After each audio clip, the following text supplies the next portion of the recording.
Weezer has never quite made the same album twice. Over 25 years of making music and nearly a dozen releases, guitar rock has remained the band's core sound. But the moods and narratives, the production and frontman Rivers Cuomo's singing style have all shifted so dramatically with each album that it's sometimes hard for some fans to make sense of it. With Pacific Daydream, Weezer's 11th full-length and third album in as many years, the band takes its boldest turn toward unapologetic, polished pop. Apart from the opening track, which was actually written for the group's previous release, 2016's self-titled White Album, the crisp guitar noise and power chords that have defined much of the Weezer's sound are almost nowhere to be found. The result is a collection of songs that are breezy and celebratory, but tinged with a hint of melancholy and nostalgia. They radiate with the fading glow of a late summer sun setting on an empty beach, signaling not the beginning of something but the end.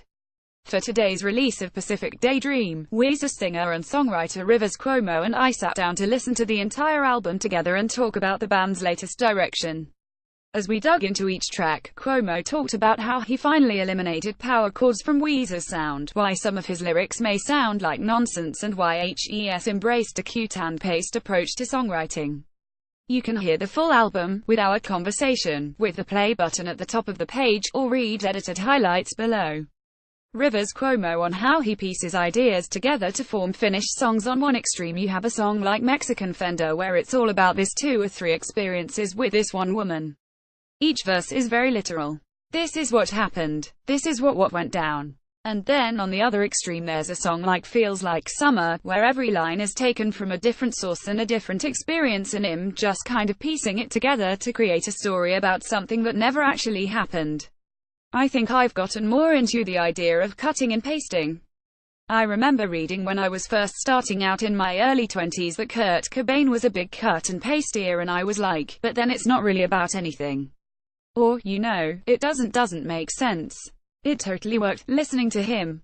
But when I tried to do it, it just seemed like I was pasting together random lines and it didn't add up to anything. But I've definitely evolved in that direction. On the overarching themes of Pacific Daydream, the big theme on the record is alienation and loneliness, and not feeling like I have a place to fit in.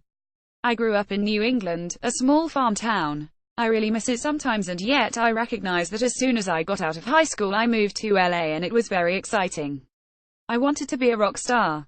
And as soon as I moved from Hollywood to Santa Monica I started writing the Blue Album songs, Sweater Song, Say It Ain't So, My Name Is Jonas. All those things just started happening as if by some kind of chemical reaction between me and my East Coast side and the West Side and the beach and Santa Monica. So I'm almost superstitious about it. I don't want to leave. I'm very influenced by wherever I go. Like, I left Southern California for our second album. I went to Cambridge. I was at Harvard and it was cold and snowy and extremely lonely, and I liked that.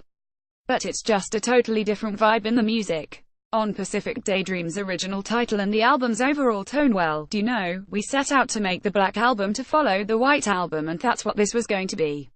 And then it kind of morphed into another beach album. But it's like the beach mixed with black, and it's definitely got a darker, sadder undertone to it relative to the White Album. This is true, I think, with a lot of the songs on this record. On the unintentional irony in his lyrics I am completely oblivious and confused, and I have no idea. I never intend to be ironic. On Happy Hour I was writing stream of consciousness, a free association where the first image that comes in your head, that's what you have to write. And the first thing I thought of was the 20-ton weight falling on somebody and crushing them in Monty Python. And that seemed perfectly reasonable to me. And then of course when any other human hears that they're like, you can't sing about Monty Python on a pop rock song, you must be ironic. Thank God for Girls is another example of free association. So maybe when I use that technique it hits people as ironic.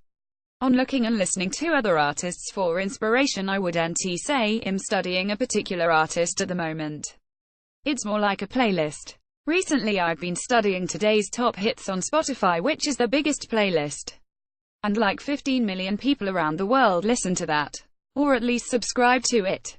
And I'm checking in on it a couple of times a week and just looking at like, okay, how much lyrical repetition is in the chorus, is the first note to the chorus higher than the highest note in the verse, you know, those kinds of technical questions. Not that I'm necessarily copying what they do, but sometimes it will just inspire me or remind me like, oh yeah, I don't have to follow this old rule in my head, look, everyone else is breaking it.